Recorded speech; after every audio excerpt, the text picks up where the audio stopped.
నా ప్రయాణంలో ఒకరోజు అనకాపల్లి దగ్గరలోని ఒక చిన్న గ్రామంలో ఇరువైపుల పచ్చని పొలాలు, హాయిగా వీస్తున్న గాలి మధ్య ప్రయాణిస్తూ ఉండగా అచ్చం పక్కనే ఒక రైతు గారి చేతుల్లో నుంచి వచ్చే ఆ తీపి బెల్లం వాసన నన్ను చిన్నప్పటి నా జ్ఞాపకాల్లోకి తీసుకువెళ్ళింది. మా నాన్నగారు ఇలాంటి బెల్లం తయారు చేసేవారు. ఆ తీయదనం ఇప్పటికీ నా గుండెల్లో నుంచి ఉంటుంది. ఈరోజు మనం స్వదేశీ బెల్లం తయారీ రహస్యాన్ని తెలుసుకుందాం. మొదటిగా చెరుకును మిషన్తో బాగా వెలిగించి ఆ రసాన్ని ఒక పెద్ద పాత్రలోకి తీసుకొస్తారు.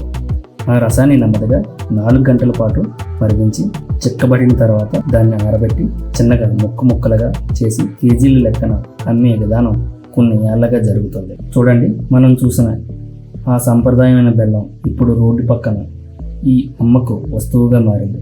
చేతుల్లోని ప్రేమ, కష్టంతో పాటు ఇలా ప్రతి చిన్న ముక్కలోనూ ఉంటుంది. ఇలా మన రైతుగారి చేతుల మీదుగా బెల్లం తయారీ యాత్రను చూసాం. ఈ వీడియో మీకు నచ్చినట్టయితే లైక్ చేయండి. ఇలాంటి కథనాలు మిస్ కాకుండా సబ్స్క్రైబ్ చేయడం మాత్రం మర్చిపోకండి. మళ్ళీ ఇలాంటి అందమైన అనుభూతులతో కలుసుకునే వరకు మీ అందరికీ ధన్యవాదాలు.